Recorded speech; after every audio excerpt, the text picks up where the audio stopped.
Hello everyone, thank you for joining us today and happy World Ranger Day. I'm John, I am the Deputy Director at Save the Rhino International. World Ranger Day is a day to celebrate the hard work and dedication of the men and women who protect the world's wildlife, including rhinos. At this particular time, we remember all the people struggling with the impacts of the global pandemic and the consequent shutdown of global tourism. As our good friends at Save the Rhino Trust in Namibia said so eloquently, conservation is not on lockdown. And we think about the more than 1,000 men and women who have lost their lives while on active duty over the past decade, including 138 in the last year. So today we are supporting 4 rangers, a wonderful initiative that's raised over $2 million to improve rangers' lives. Please donate on the platform if you can. Or sign up for our Walk of the Ranger Challenge. This is a new challenge to keep you and your family busy this summer. You can show your support for the people who protect rhinos by challenging yourself and others to walk in a ranger's shoes. Complete a distance of 15, 30, 60 or 100 kilometres in a month in as few or as many attempts as you like to receive a well-earned medal. For this exciting challenge, we've teamed up with Ellis Brigham Mountain Sports and Merrill Footwear for a chance to win a £50 gift card and your choice of Merrill footwear. And we're very grateful to both Merrill and Ellis Brigham for their support. To find out more about the Walk of the Ranger Challenge and to take part, follow the link in the live chat or visit the events section of our website. So today, we have a fascinating programme that includes David, our events manager, meeting Cycle for Rangers. In 2017, Theo and Charlie cycled from Cape Town to Nairobi, more than 5,000 miles, raising more than £40,000 for 4 rangers. On this World Ranger Day, they'll be sharing the story of their journey, how it began, what happened, and what's next. David will also have a conversation with Sam Taylor, one of the co-founders of 4 Rangers. He'll be talking to Sam about his life in conservation, his adventures like climbing Mount Everest, and why he wanted to set up the 4 Rangers initiative with co-founder Pete Newland. And finally, Michaela learns about a day in the life of the dog squad. We'll be joined by Benny, Gift and Joyce from North Luangwa Conservation Project's anti-poaching canine team to learn about the vital role dogs play in supporting rangers. But before all this, we have Emma. Emma will be talking to Edward Ndiritu. Edward is the head of anti-poaching at Lewa Conservancy in Kenya, and we'll be sitting down virtually with Edward to learn about his life and his work protecting Kenya's rhinos. So once again, thank you all for joining us. I hope you really enjoy the rest of the day. And Emma, over to you.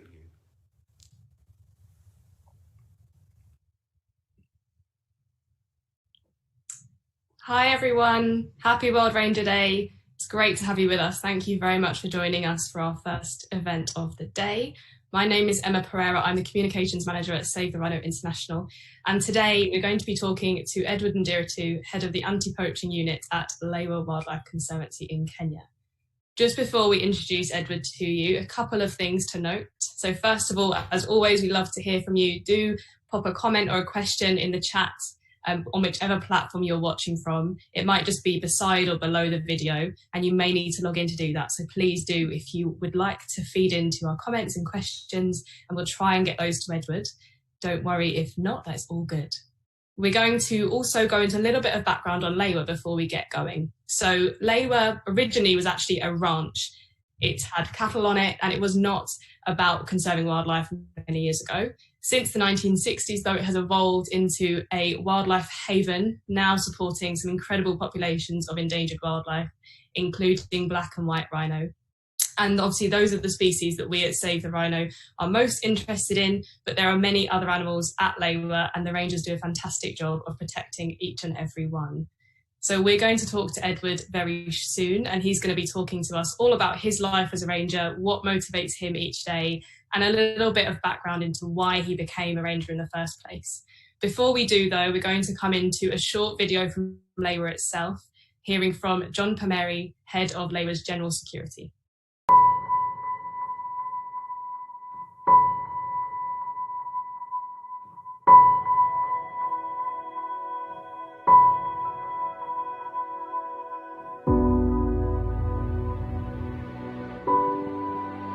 My name is John Palmieri. I'm in charge of General Security.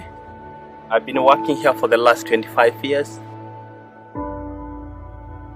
I've really raised from the rhino monitors all the way to the senior position.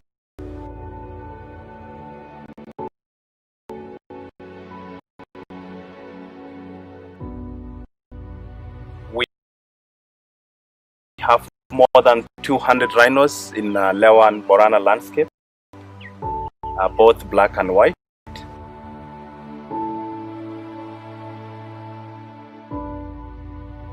The rangers on the field, they report all these rhinos back to the ops room to be recorded.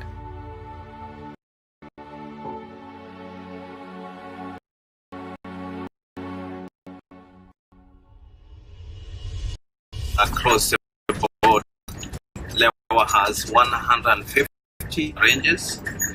That include an NPR, which are National Police Reservists, the General Security Team, and defenses.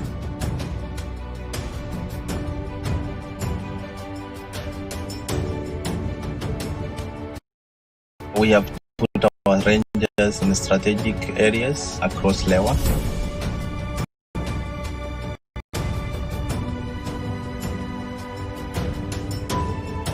And they search everything within the block. Rhinos and other wildlife in terms of numbers, because we usually do game count every year and we want to see our numbers of species, whether it's going up or going down, so we can able really to manage them.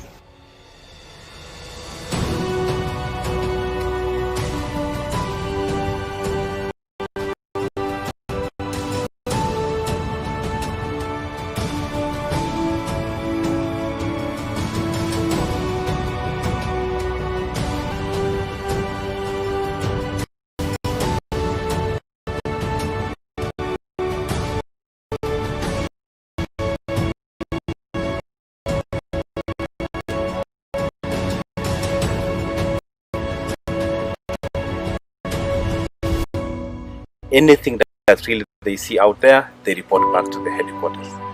That's why we have a big team of rangers out in the field, making sure these rhinos are really safe.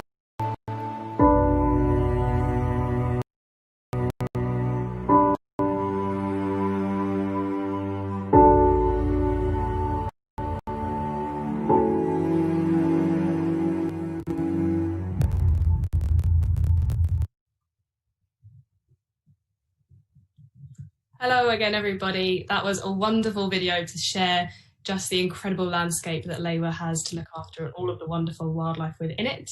Of course, we are here to talk to Edward, and now he is with us. It's great to have you, Edward. Happy World Ranger Day. Happy World Ranger Day to everyone.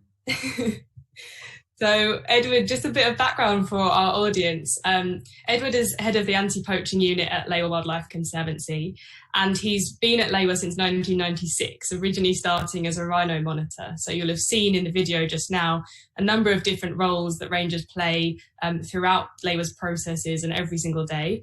So Edward's actually done a number of those roles that we can come on to a little bit later. I think he's probably done most of them actually.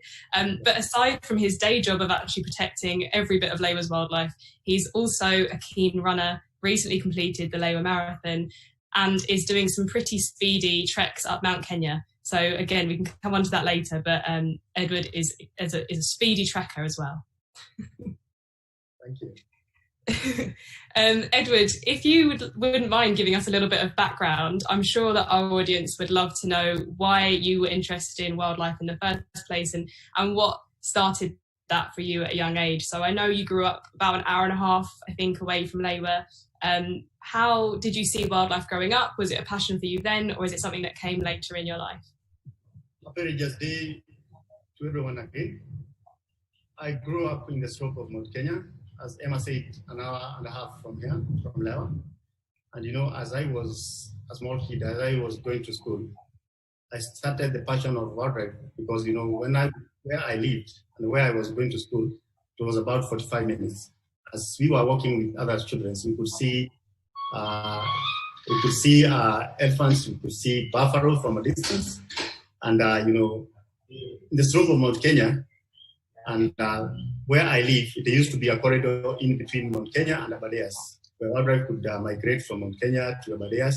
But now it's no longer there because, there was a very small population of human beings. And now because of big population, they are no longer wildlife there. So when I started seeing the wildlife, I also had a teacher who had motivated me because I joined the Scout, and our teacher was training us how to track the importance of conservation, why we need to protect the Mount Kenya because of future generations, why we need to protect the mountain because of water, because of wildlife.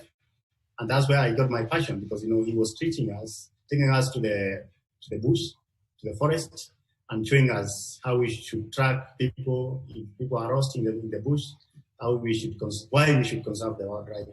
And by then, in my mind, I thought that I wanted to be a ranger. But then I thought in my mind that being a ranger is like being a police of wildlife. That's what I thought in my mind. Well, you've definitely used all of that education to get to where you are now. You've done exactly what your teachers, I'm sure, would have wanted you to do. So that's wonderful. Would you maybe be able to talk just about the roles that you've had at Lewa? So obviously you started as a rhino monitor, and since then you've risen up through the ranks to be head of the anti-poaching unit today. What was the role like as a rhino monitor then, and how has that worked for your career and how you've moved up to be head of the anti-poaching unit? Yeah, in short form, being a ranger, a rhino monitor, it means that you have to report the rhinos every day. You monitor them. All rhinos here in Lewa have names. 70% of them have names. So you go out there, check where they are, give back to the control room, give the collations, and make sure they are okay. Then from there, I was promoted to join the anti-poaching unit. The anti-poaching unit are more of a reaction team. Yes, they do patrols, but they are more of a reaction team. Those are guys who are armed, and they are armed to protect the wildlife. Their work is to be in the field, make sure the rhinos are and the other animals are safe, because in Kenya we have a challenges of poaching, and the people who come in and poach rhinos and elephants, they do come with lethal weapons like Q3 or AK-47. Those are rifles. And so for me, when I was working as a rhino monitor, I was not armed. So to be promoted to join the anti-poaching unit, you have to be armed. So there are some trainings that you have to upgrade. And for you to join the anti-poaching unit, you have to go a selection. You have to do a selection, whereby you are selected to be, first of all, you have to be a hard-working guy, honest, very good in tracking, and someone who is focused. So when there was a selection of anti-poaching unit, they were looking for 3 people, number 2. So I was selected to be one of the anti-poaching unit. And then from there, when you join the anti-poaching unit, you are either promoted to be a 2IC, second in command, or the commander. Because in Lewa here, we work in a group of 4. We have a commander, we have a 2IC, second in command, and then the other 2 are first aiders and a ranger. So I was promoted first to be the 2IC, second in command. Then later on, I was promoted to be the commander of the team. Then after a while, in 2006, that's when I joined, I was promoted to join the officers, that's the senior rank. I was the 3rd in command, and my focus was in charge of the tracker dogs. Then in 2012, 2013, 2013, when we had a lot of challenges of poaching, the management decided that they need to split our security into 2. So in 2013, when the management decided they need to pick someone to be in charge, specific for the anti-poaching unit alone, I was promoted to be the head of the anti-poaching unit to date. Well, exactly what I said. Been through every role and done them all very well, I'm sure. I can definitely vouch for hardworking. So I know that, Edward, you have 2 children. And I just wondered what your thoughts are on inspiring, the future generation of conservationists across the world, but in Kenya itself as well. Yeah, the work that we normally do, for your correction, I have 3 kids. 3 children, apologies. 2 boys and 1 girl. So, the reason why we do conservation, we are in the front line to make sure that the future generation can see wildlife. So whatever I'm doing, I'm protecting the wildlife so that the future generations can see the wildlife. Because if we are not there to protect whatever we are doing now, our future generation could not see the wildlife. Because I remember in early 70s, the history that we normally read is that we had 20,000 rhinos here in Kenya. Now we only have 1,000. What happened? Poaching. And if we don't have people who are dedicated, good rangers, people who are honest, people who are focused, the future generation could not see the wildlife that we are protecting now. So my legacy is to protect the wildlife so that the future generation can see what I'm seeing now. I don't want to be selfish. I want to see all the wildlife, and also I want to protect them so that the future generation can see what I'm seeing and enjoy seeing the wildlife. Absolutely. And just to let everyone know, there's a little bit of background noise there. It is one of those strange times when in London, where I am, it is exceptionally bright and sunny, and where Edward is in the middle of Kenya, it is a bit rainy and stormy. So apologies for any storm that anyone can hear. We have got a lovely video actually coming up next with Frida talking about how she was inspired by her father, who also worked at Lewa, and now she is a ranger as well.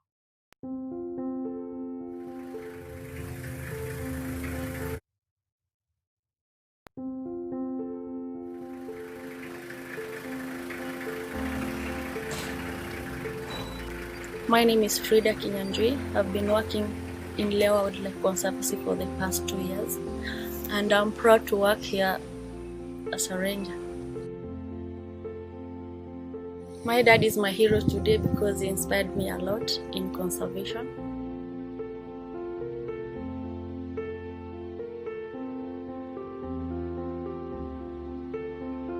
Naandikwa Lewa 1966 na alikuwa Lewa hapana iko haja na wanyama, alikuwa anafuka ng'ombe. Alafu mimi naingia huko sasa, ninaajiriwa kama oshman. Alafu si watoto wetu sasa ndio naingia hapo kushunga ile kazi. Kwa hivyo kwa maoni yangu, ile mimi naeleza hii watoto yangu mukasane kama bila baba yenu na kasana, tushunge hii wanya.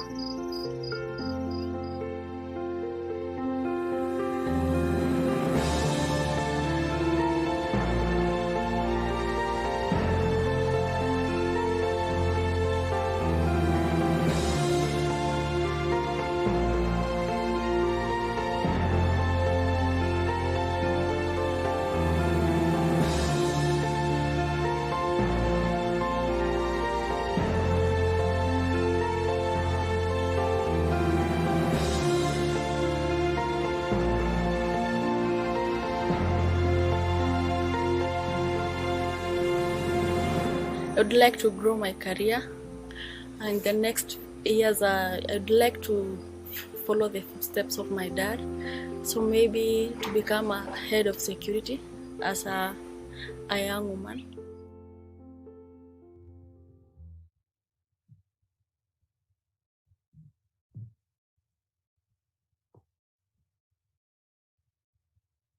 Okay, lovely to see Frida and her father and the inspiration that he gave her for her current job now. Edward, you mentioned earlier that your teachers and the people around you inspired you to conserve wildlife and protect, the rhinos and everything that you saw living where you did as a child.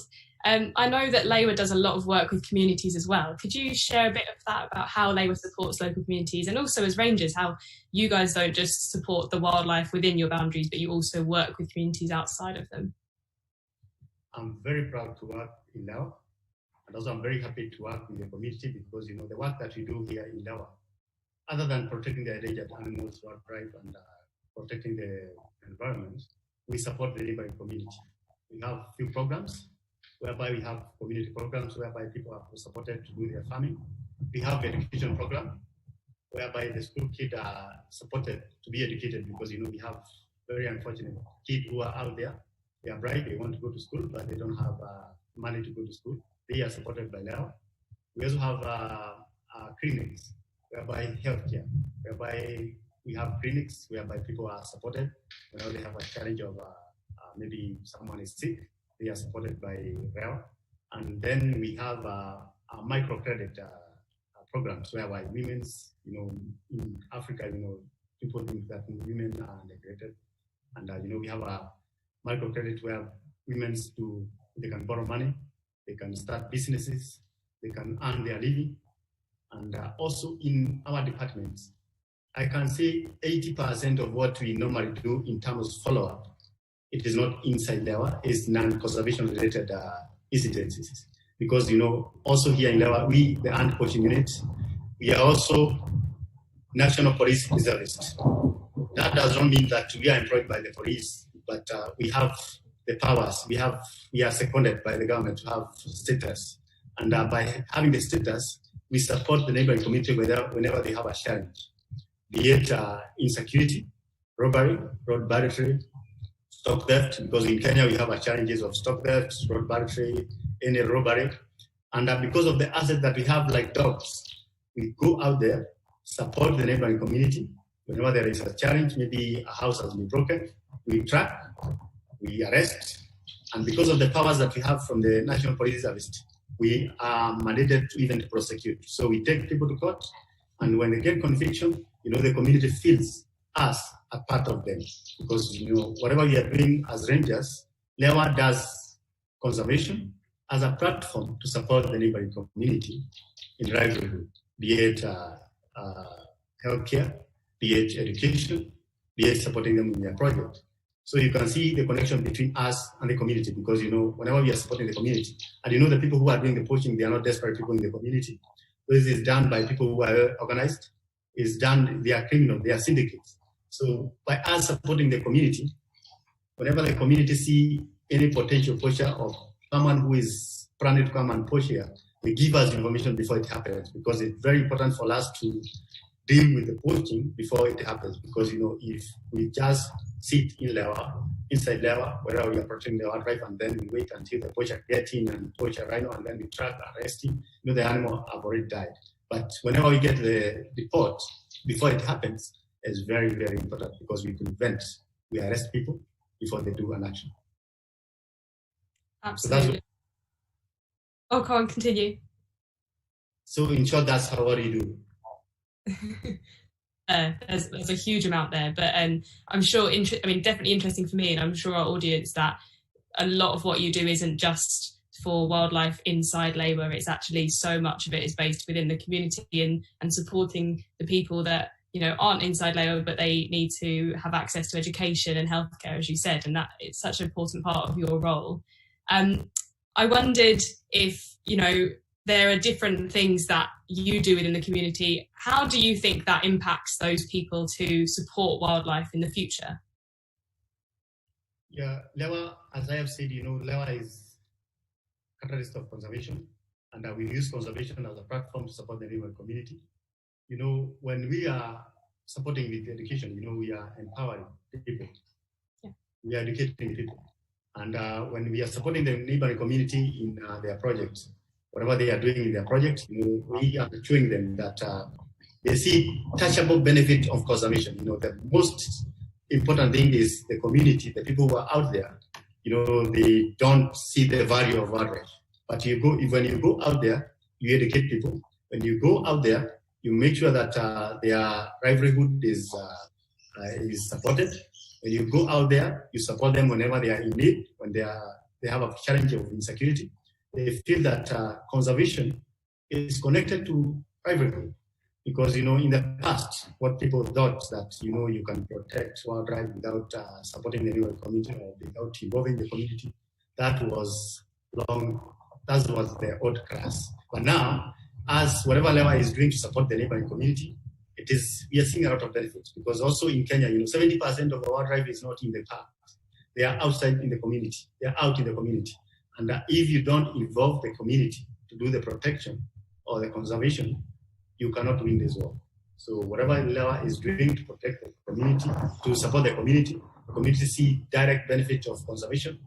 I can see light in the tunnel. I can see that people, all Kenyans will turn and they'll see the benefits of conservation. In the past, even myself, where I come from, we did not see any tangible benefit of conservation. But now we can see some projects which have been started by people who are doing conservation, be it water projects, and we can see the importance of conserving Mount Kenya because of future generation, because you can see water, you can see the connection between Lewa and Mount Kenya, water drive moves smoothly.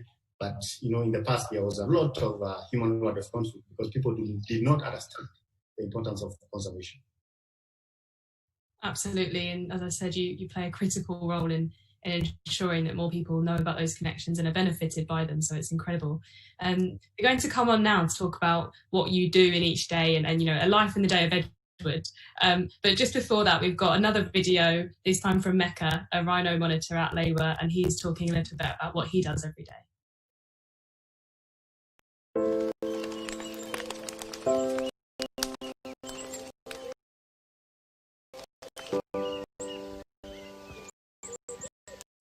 Kwa majina ni Mecca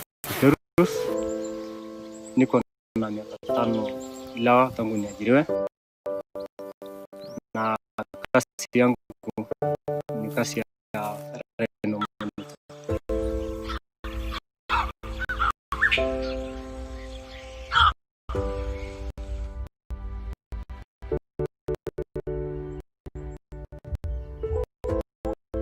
Kazi ambayo ni kazi utaamkia asubuhi sana ili upate mambo na tracking ya faru kwa fresh. Hii sasa ndio nyaya ya faru nyeupe. So tunataka kujua hii faru nyeupe na anda side gani. So tunafuata yeye kama imefuata barabara ama kuna crossing yote ambayo amefuata kwa nyasi.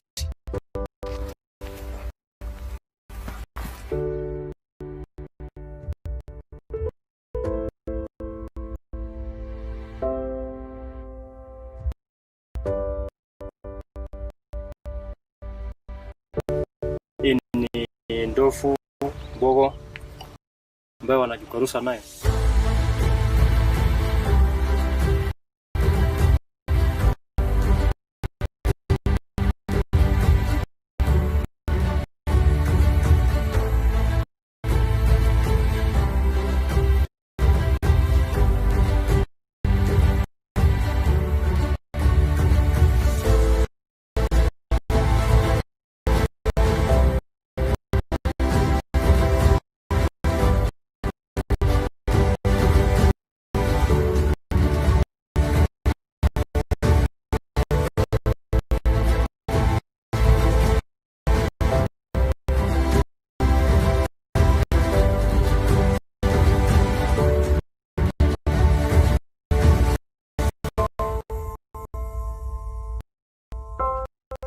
Hii kazi ni kazi ambayo nilifunzwa nikiwa bado mtoto mdogo sana.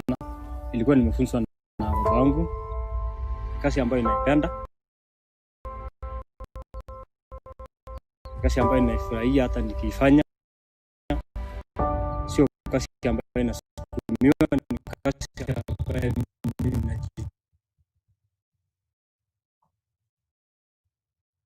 Well, that was a great video showing just what a rhino monitor gets up to every day at Lewa. Edward has done all of those things, I'm sure. Edward, what is a day like for you? I'm sure there's a run in there somewhere. I'm sure that you're doing everything under the sun. But what does a general day look like? Can you give us a bit of an outline? As I said before, we, the anti-poaching unit, the section that I am now, we are more of a reaction team.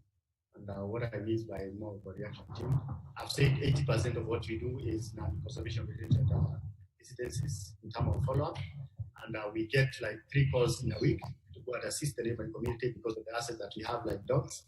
And to make sure that people are active and awake, we normally start with the alarm at 6:15. We have to do a morning run, so that people are fit enough to run. to do their duty every day. And then when we come back, we have to do some trainings. It's more of a revision of what we have been trained before by our trainers. And then after that, we go for dog training. We divide our days when we do our dog training. And then other days we go for our patrols. And also it depends on the moon phases, because 90% of Kenya poaching, it happens when the moon is bright, because poachers cannot come during the day because we have a lot of ice, we have aircraft to fly, so they take advantage of night when the moon is bright. So when the moon is bright, all our activities are at night. So we patrol at night, we train our dogs at night, and when we are patrolling, we normally try to patrol with equipment that we can see more than the enemy can see, like night vision, thermal images. So we train in a group of 4. So whenever we are out there during the night, we put people on night standing OPs, whereby we put them in a hill where they can see, they can listen, and they can report anything unusual which they see. So we have the rhino monitors who normally support us. If they see anything unusual during the day, they call us, we go there with the dogs, we track. If it is intrusion, we arrest people, we take them to court, but we don't have a lot of intrusion in Lewa. The most activity that we are involved in outside the conservancy is the call that we get from the community, because we are called by the police, we are called by the Kenya Conservancy Service, other conservancies who do not have dogs to go and assist them with our tracker dogs. So our work is not a routine. It depends on the moon, it depends on the climate, and also it depends on the intelligence information. If we have information of people who are planning to come and poach, we change our operations. And we don't have any routine work that we normally do. Good. I guess that explains why all of the teams that John introduced us to at the beginning are so vital for every single day, because as you say, you need the dogs for one thing, you need the rangers for another, you need you guys in the anti-poaching unit as well, and also the rhino monitors taking records and checking in on all the animals everywhere. So yeah, it's a whole host of people working together, but you do an excellent job. We've got some time for a few more questions now. So we have one in from Kathy in the UK, who says, what bit of your job do you find the hardest? And what motivates you actually when you're having a bit of a bad day in the office, although we assume you're not going to be in the office every single day as you are right now. So, the thing that I find very hard, sometimes, we are caught out by the community. We go and do a follow-up, we arrest people, we take them to court. And by taking them to court, you get a magistrate or a judge who does not understand how the dog work. A person who does not understand, we, the rangers, the work that we normally do, because we might be tracking someone for a whole night. And then when you go and arrest, you bring the evidence, you say how he was involved in that, and then the magistrate say that this evidence is not enough. So I get frustrated. That's the most hardest part where I get my work. Also, the second one is, we the rangers, we are also human beings. And also, when it goes to poaching, like rhino poaching, it is a syndicate. It is driven by people who have money. We have the middlemen, and also they recruit ex-rangers. They could recruit people who don't have passion in conservation. And if someone is tempted by money, that's when I feel very frustrated. But what motivates me a lot is working with the community, because you don't interact with people who are not happy, because when you go out there, our work is to do conservation, but we are doing an extra mile to support them in their livelihood, in their insecurity, because there are people who are mandated to do that, the police. But we ourselves, the rangers, we sacrifice our time, and also we support them in extra of what we are supposed to do. Absolutely, thank you for that. Another question then, you mentioned earlier that you were one of the few selected people to become, do the role that you're doing now, but become part of the anti-poaching unit in general. Can you share a little bit more about what it takes to become a ranger in that unit. You know, why were you selected? Why are other people selected? You said earlier it's often about drive and someone being very dedicated and hardworking. Yeah, you know, we have the basic selection that is done. That is done by the readers, the people who are doing the selection, whereby they look at the people for citizens. You know, when you join the rhino monitors, you know, you have to stay with the rhino monitors for more than 4 years. 4 years, you learn someone. You know, if someone is trustworthy, if he is a liar, if someone who is very lazy, then you know that is a person who cannot join there, unfortunately. Later on, when you are doing the selection, you know, that's where you are tested. Your physical fitness, that is learning, your skills in tracking, and you're focused. And that's where you get tested, whether you are focused or you are fit for this job. And that is the hardest selection that you do. It's a very, very hard selection. It happens for 5 days. And with 5 days, you might be 20, and then they are looking for only 3 people. And you end up getting the 3 people out of 20. So the other 17 will fail. So you have to be sharp, physically fit, and also you have to be focused. Absolutely. And you mentioned physically fit. We said earlier that you are a keen runner. I mean, I was running with unfortunately not yourself, but with a few other people at Lewa last year, and they were very fast. So you're all fit on that scale. But what other adventures do you do? So we said earlier you're trekking up Mount Kenya at the moment at rapid speeds. Why do you do that? What makes you love doing that? You know, most of the things that I normally do nowadays, I learned them from someone. You know, there was a trainer who was called Tim Newland, who was training us, and he was telling us that everything is possible. And we thought that whatever he was doing he's not a human being. But, you know, he was showing us that everything that you are focused to do, you can win it. You know, this is my third time to go to Mount Kenya. And I decided the last time when I went to Mount Kenya, we normally go there for 3 days. And I decided I had to do it with 1 day. And I knew in my mind I could do it. You know, many rangers were saying you cannot do it in 3 days. You cannot do it in 1 day. But we did it with 10 hours. And, you know, I have learned a lot from Pete Newland because, you know, he was telling us that everything that you are doing, because, you know, he was doing a lot of crazy learning here, 250 kilometers, 50 kilometers every day. And we thought that this is not a human being. And then he was telling us it's mentally. Everything that you think you can do it, you will do it. And then I got another advice from my friend, Eric Kipchoge, who said that no human is limited. You know, he has broken the record. He has done a marathon with less than 2 hours. And he has shown the world that everything that you want to do, you can do it. Because, you know, it is all from your mind. And no human is limited. You can do anything.